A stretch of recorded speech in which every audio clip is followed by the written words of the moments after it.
Paz, bem e esperança.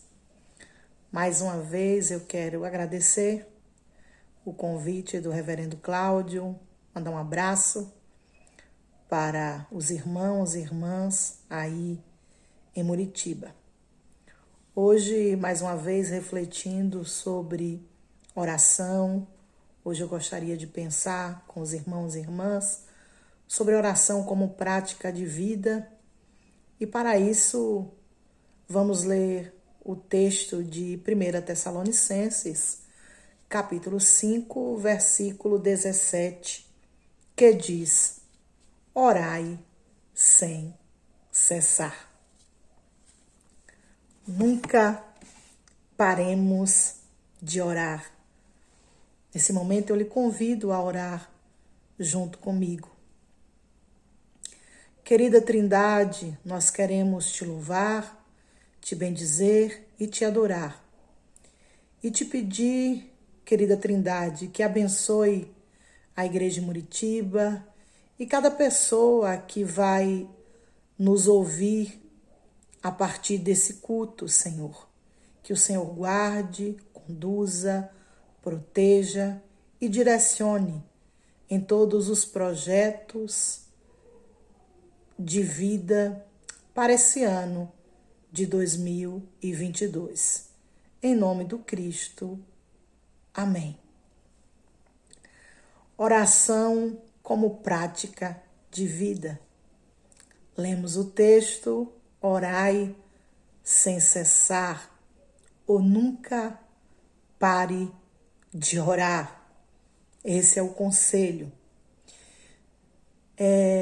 Quando eu estava meditando no texto bíblico hoje, mais cedo, eu estava pensando um pouco sobre o mercantilismo da fé que vem sendo promovido cada vez mais por líderes famosos, sobretudo em redes sociais e nos grandes meios de comunicação.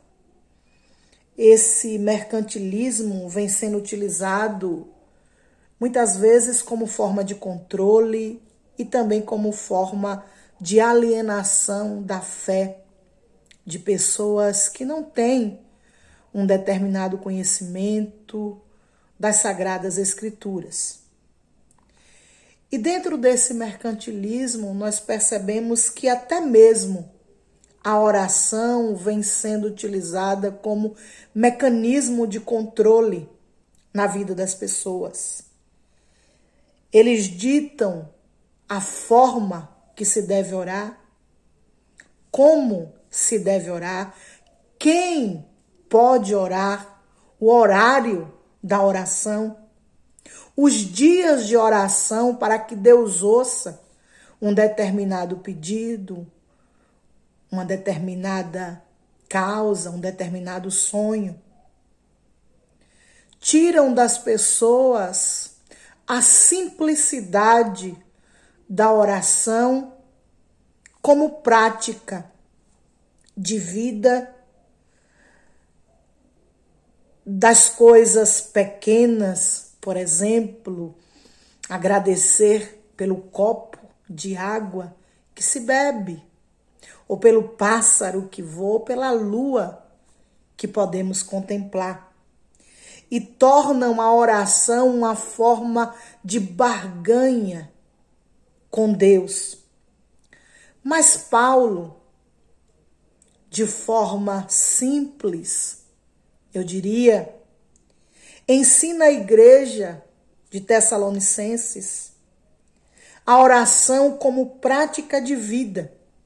E ao lermos o texto, é exatamente isso que percebemos. Que o viver em oração é um exercício que precisa ser praticado por nós. E esse exercício que precisa ser praticado por nós vai se tornar um hábito na nossa vida. Na prática de uma vida simples, de oração, Nós reconhecemos, por exemplo, os nossos pecados com facilidade. Nós reconhecemos a grandeza da Trindade no cotidiano da nossa vida. Nós apresentamos as nossas dores e as nossas lamentações também. E nós colocamos tudo isso no colo maternal de Deus. Os motivos de gratidão nessa prática de vida de oração surgem naturalmente como expressão de louvor. Paulo nos ensina que o ideal é que constantemente estejamos ligadas e ligados com Deus como amigas e amigos que caminham lado a lado e compartilham tanto os sabores como os dessabores da vida. Porque a oração faz bem para mim. A oração faz bem para você. A oração promove em nós mudanças diárias, mudanças para melhor. Promove cura dentro de nós. Promove em nós a necessidade de melhorar, de mudar como projeto de vida.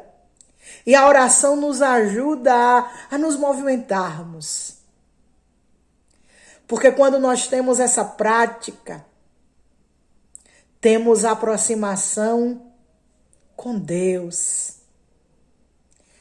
Aproximação necessária para um olhar para dentro de nós e o olhar para fora. E esse olhar para fora se torna um olhar sensível. A oração nos ajuda nos processos mais desafiadores e dolorosos da nossa existência. A oração nos fortalece. O salmista diz, né? Deus é minha força, Deus é a minha fortaleza. A oração nos humaniza, nos encoraja. Não te mandei eu, esforça-te e tem bom ânimo.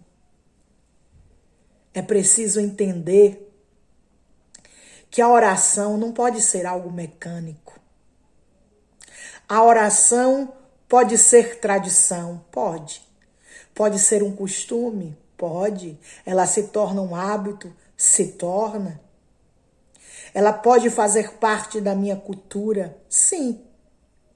Mas oração, acima de tudo isso, é necessidade que nasce no meu coração diariamente.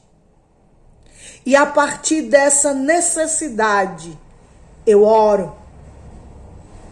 Eu não paro de orar.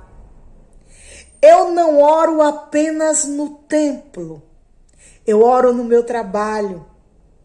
Eu não oro apenas no quarto ou nos montes. Eu oro na rua, na caminhada, na academia, na roça, no sítio, no campo, no shopping. Eu oro parada quando eu abro a porta da minha casa, mas eu oro no trânsito também. Porque eu oro em silêncio. Mas eu também posso orar em voz alta. Depende do meu momento. Desde que a oração seja algo que flua de dentro. Desde que a oração seja consciência da grandeza da Trindade. Desde que a oração seja na minha vida essa prática, porque eu entendo a minha finitude e a infinitude de Deus. desde que a oração seja consciência e fluir da minha necessidade, da amorosidade divina, da presença de Deus na minha caminhada. Porque não importa o lugar, mas aquilo que trago comigo. E eu trago e você traz a consciência que o véu se rasgou. Por isso, a oração é prática de vida. Ela faz parte da minha vida e ela está na minha vida. E é por isso que eu ouço o conselho do apóstolo Paulo. Nunca pare de orar. Porque orar, para nós, é conforto, é força e é combustível. Assim como eu respiro, eu oro. Porque quando eu oro, eu agradeço por respirar.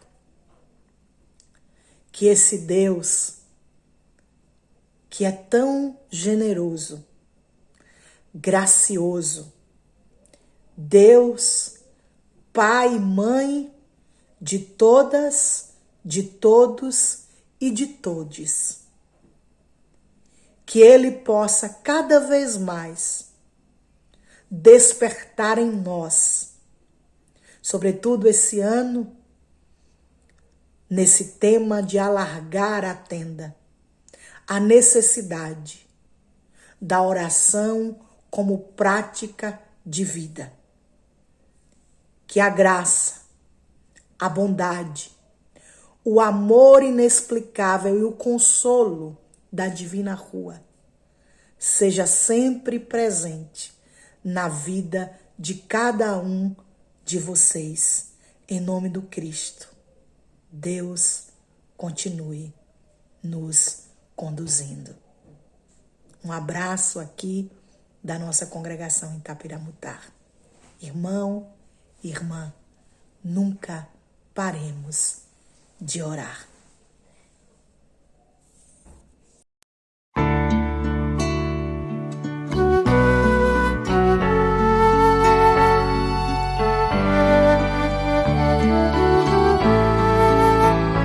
Pelas dores deste mundo, ó Senhor, imploramos piedade.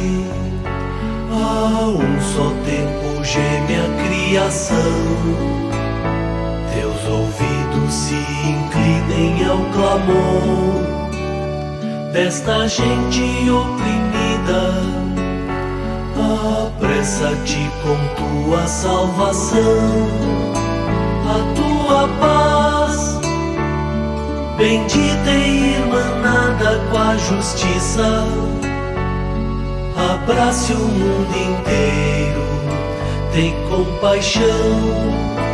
O teu poder sustente o testemunho do teu povo.